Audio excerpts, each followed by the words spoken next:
মই বিয়া কৰা কথা সেইটো ধেমালি আছে, তেখেতেও ধেমালি কৰিছে, আপোনালোকে এইটো মই বিয়া কৰা কথা সেইটো ধেমালি আছে, তেখেতেও ধেমালি কৰিছে, আপোনালোকে এইটো চব কথা লাভ লোকচানৰ ওপৰত চাব নালাগে। তেখেতৰ নিচিনা এজন মুৰব্বী 50 বছৰ কংগ্ৰেছত আছিল, মিনিষ্টাৰ আছিল, এই বদৰপুৰৰ MLA আছিল, তেখেত হোম মিনিষ্টাৰ আছিল। আজি তেখেতে বহুত কিছু দুখ পাই আমাৰ লগত 50 বছৰ পুৰণা ৰিলেশ্যন তেখেতে দেখিছে, মেনিফেষ্টো চাইছে, কংগ্ৰেছৰ মেনিফেষ্টো, UDFৰ মেনিফেষ্টো, যোনটো চোৱাৰ পিছত দেখিছে দুইটাই মেনিফেষ্টো এনে আজিৰ কংগ্ৰেছটো সেই কংগ্ৰেছ থকা নাই, আজিৰ কংগ্ৰেছটো সেই কংগ্ৰেছ থকা নাই।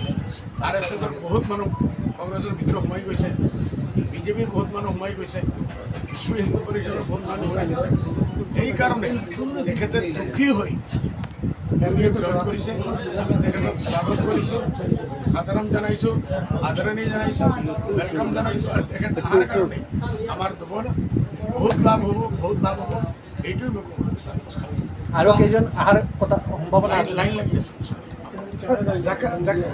কালি আপোনাৰ ৰাজকীয় পেপাৰত আহিছিল গোৱালপাড়াৰ কেইবাজন পদবী কি নাম তোমাৰ জিলা পৰিষদৰ চেয়াৰমেন, এক্স চেয়াৰমেন, ধুবুৰীৰ এইসব জইন কৰি আছে, ডেইলি আমাৰ লগত জইন কৰি আছে।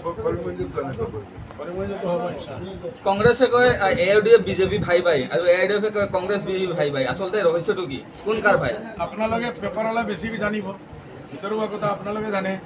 ৰাতি কোন ক'ত গৈ আছে মোক কোনোদিন আপোনালোকে ৰাতি 8টাৰ পিছত হেমন্ত বিশ্ব শৰ্মাৰ দৰজাত আপোনালোকে দেখিছে নেকি? পहिले যে কোনো কংগ্ৰেছী হওক, ৰকিবুল হুছেইন চাহাবৰ পৰা আৰু ভূপেন বৰাৰ পৰা আৰম্ভ কৰি ইতিমধ্যে কমলাকৰটো গ'ল, যিসকলে ৰাইত গৈ তাত থাকিছে, CMৰ পৰা পইচা লৈছে, তেওঁসকলে আজি BJP যোগদান কৰিছে। খোলাখুলি ঝটঝট পটপট হৈ গ'ল।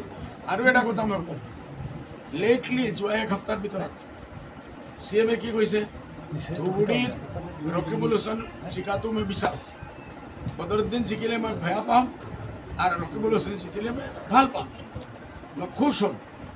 কাৰ কাৰণে? দুশ্মনৰ কাৰণে কয় নেকি? এইটো খোলাখুলি বুজা যায় যে BJPৰ লগত সেইসকলৰ তালমেল আছে আৰু BJPৰ ই টিম, এইসকল BJPৰ B টিম। মুখ্যমন্ত্ৰী নিজে BJP প্ৰাৰ্থী মুছলিম লোক BJP যোগদান কৰিছে, কি হয় এইটো কি কাৰণ? কংগ্ৰেছে মুছলমানক ৰাখিব পৰা নাই, কংগ্ৰেছৰ দোষ। আজি যেনেকৈ আমাৰ আবু ছালেহ নিজামুদ্দিন চাহাবৰ নিচিনা এজন চিনিয়ৰ মানুহ আহি জইন কৰিছে, তেখেত BJP যাব নোৱাৰে, আইডিঅলজিকেল ফৰক আছে, ডিফাৰেঞ্চ আছে, তেখেত আমাৰ লগত আহিছে, উই ৱেলকাম। হ'লে বাকী যিমান মুছলমানসকল গৈ আছে, এই কংগ্ৰেছৰ পৰা দুখ পাই এই মানুহবিলাক BJP কিয় যোৱা নাই? যিহেতু যাব লাগিছিল, আহিব টাইম আহিলে। দেখা গৈছে AIUDFৰ নগাঁৱৰ যে কেণ্ডিডেট কিছুদিনৰ পৰা যেন অলপ প্ৰচাৰ অভিযান বন্ধ কৰি দিছে, এনেদৰে কোনে কৈছে? কালি আমাৰ ইফতাৰ পাৰ্টি হৈছে, তাৰ ঘৰত হৈছে, ফৰ্মালিটিত হৈছে, আৰু কমচে কম মোৰ সিৰাজউদ্দিন আজমল চাহাব গৈ তাত যোগদান কৰিছে, আৰু গুৱাহাটীৰ কংগ্ৰেছী নেতাসকলে গৈ যোগদান কৰিছে।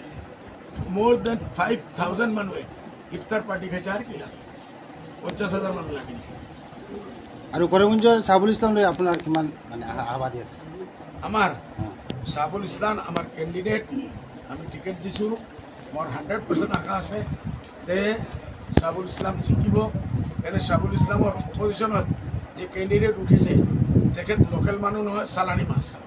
দ্বিতীয় কথা হ'ল, তেখেত একবাৰ আমি টিকেট দিছিলোঁ আজি 25 বছৰ আগত, 25 বছৰ পিছত কৰিমগঞ্জ জিকাইছে। এতিয়াও জিকাৰ পিছত যদি মানুহে জিকাই দিয়ে, নিজৰ নচিব বৰবাদ কৰিব, যাব গুৱাহাটীত। এনে মানুহৰ বাপ দাদাৰ মাটি ইয়াত থাকিব পাৰে, তেখেতৰ কোনো মাটি ইয়াত আছে বুলি মই নাজানো। আৰু গুৱাহাটীত তেখেতৰ ঘৰ বাৰী আছে, গুৱাহাটীত থাকে, সেইটো কাৰণে গুৱাহাটীত যাব, প্ৰেক্টিচ আকৌ আৰম্ভ কৰি দিব। আপুনি কি ভাবে AIUDFৰ লগত কাৰ প্ৰতিদ্বন্দ্বিতা হ'ব? AIUDFৰ লগত প্ৰতিদ্বন্দ্বিতাটো কাৰ হ'ব, কোন দলৰ? নগাঁও, কৰিমগঞ্জ আৰু ধুবুৰী, AIUDFৰ লগত কংগ্ৰেছৰ প্ৰতিদ্বন্দ্বিতা হ'ব। আৰু ধুবুৰীত ইনশাআল্লাহ আপোনালোকৰ যদি দোৱা থাকে, বদৰুদ্দিনৰ কম্পিটিশ্যন বদৰুদ্দিনৰ লগত হ'ব।